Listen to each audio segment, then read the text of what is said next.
Bonjour, bonjour.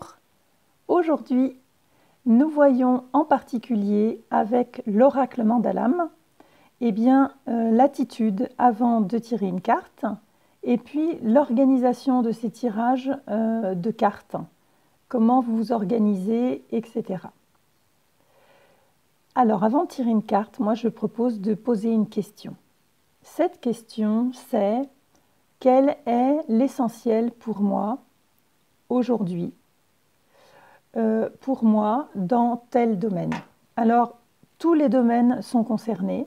Vous pouvez en particulier rencontrer des difficultés, de la confusion, un blocage sur une relation familiale, une relation amoureuse, les finances, votre travail au niveau professionnel, etc., etc., dans votre créativité aussi. La santé aussi, hein, tout est concerné. Donc là, simplement, je vous invite à vous mettre dans cette attitude d'ouverture qui va questionner simplement de quoi j'ai besoin de me souvenir, vers quoi porter mon attention dans ce domaine, etc. Et la carte qui va sortir va vous inviter, vous éclairer, vous donner une piste. Alors, soit c'est quelque chose que vous avez déjà entrepris, et donc à ce moment-là, la carte est en train de vous encourager dans ce sens, et soit ce n'est pas encore réalisé, ou alors c'est quelque chose que vous avez un petit peu mis de côté, que, voilà, auquel vous vous occupez, mais de loin en loin. Et là, vous vous invitez à travers la carte à vraiment vous coller au sujet, quoi, à vous y intéresser. Et donc, je voulais revenir aussi sur quelle est l'attitude finalement avec cette carte. Parce que j'ai remarqué dans les témoignages, dans les questions des personnes auxquelles j'ai déjà fait les tirages, ce qui est possible, hein, si jamais vous aviez envie de décrypter quelque chose, c'est possible de prendre un rendez-vous. Là, en tout cas, notamment pour la carte séparation, parce que celle-là, en fait, rien que le terme, c'est assez confrontant parce que il est connoté ce mot. Séparation, ça implique instinctivement quelque chose de négatif, et donc on va avoir naturellement tendance à le mettre dans la case de la mauvaise carte. Alors je vous rassure tout de suite, ce n'est pas le cas. En fait, c'est une indication, ni plus ni moins. Donc ni bien ni mal. Là, quand quelqu'un tire cette carte, elle n'est pas en train de pointer avec un jugement qu'il y aurait séparation.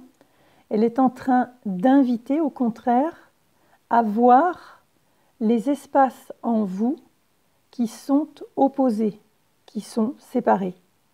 Les espaces où vous n'êtes pas au rendez-vous, où il y a quelque chose qui tente de s'échapper.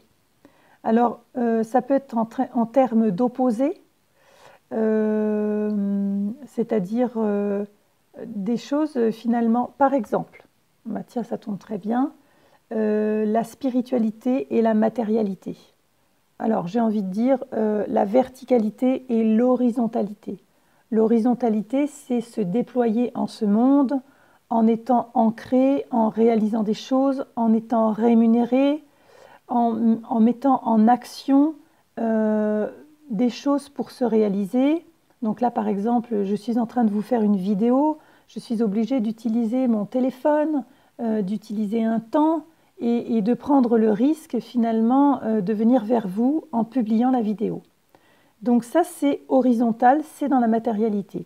Et dans la verticalité, c'est ce que je suis en train de vous partager dans la vidéo. C'est-à-dire que moi, je vous propose ici de vous élever par rapport au tirage de l'oracle, par rapport à cet outil de connaissance de soi.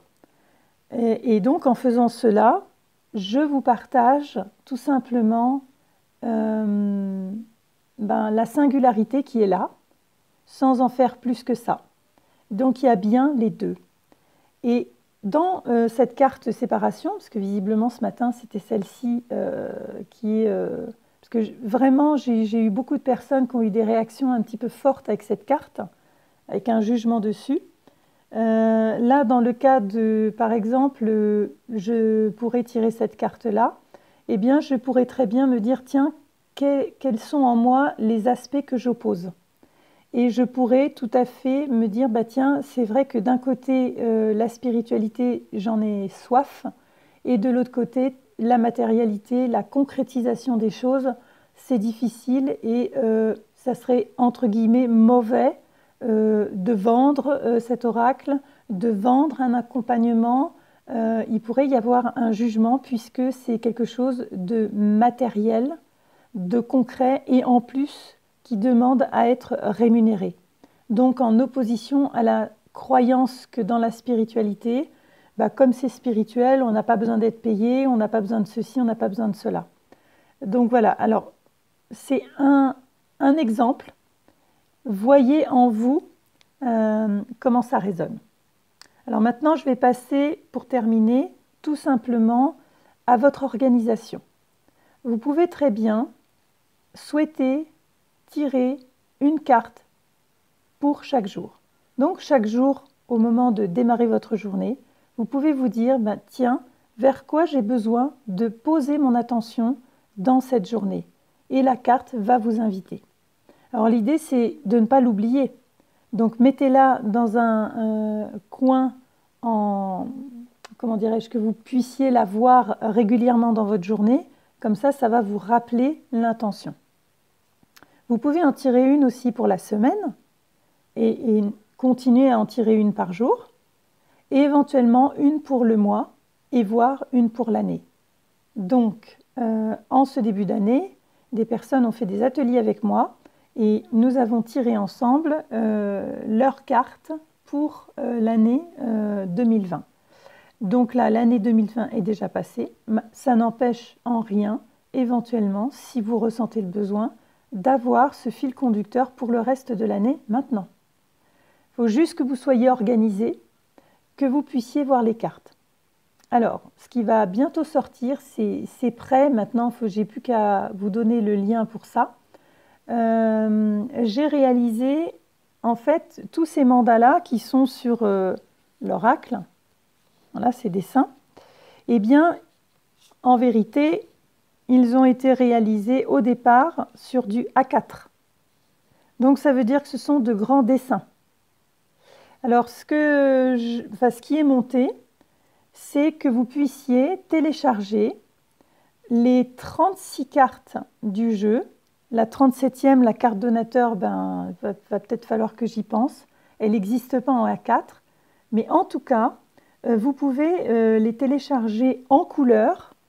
Et puis, au fur et à mesure que vous en avez besoin, les imprimer. Alors, de préférence sur un beau papier, parce que je vous ai fait de belles versions numériques grâce à Raphaël. Raphaël qui s'en est occupé au niveau numérique. Donc, vous pouvez à ce moment-là avoir ces cartes-là en grand. Et tout simplement, quand vous le sentez, plongez votre regard un instant dans le mandala, puisque je le disais dans une autre vidéo, ces mandalas aussi, cet oracle, non seulement il vous invite par des choses qui sont dites, écrites, mais il fait aussi énormément, tout simplement au contact des vibrations des mandalas en eux-mêmes. Voilà, donc ça c'est à expérimenter et vous aurez la possibilité d'avoir, suffit de me le demander, donc les 36 en A4 couleurs et j'ai fait aussi la version A4 en noir et blanc. Ça c'est pour ceux qui voudront s'exercer et avoir finalement des mandalas un peu particuliers, mais là ce sera à vous de les coloriser, de les enluminer. Et puis je vous en parle dans une autre vidéo, j'ai préparé un petit accompagnement en ligne pour enluminer, donc pour maîtriser le dégradé, la gestion de la couleur, comment tenir son crayon, enfin bref. Je vous en dis plus une prochaine fois. En attendant, je vous souhaite bon tirage et si vous avez des questions, posez-les. À très vite.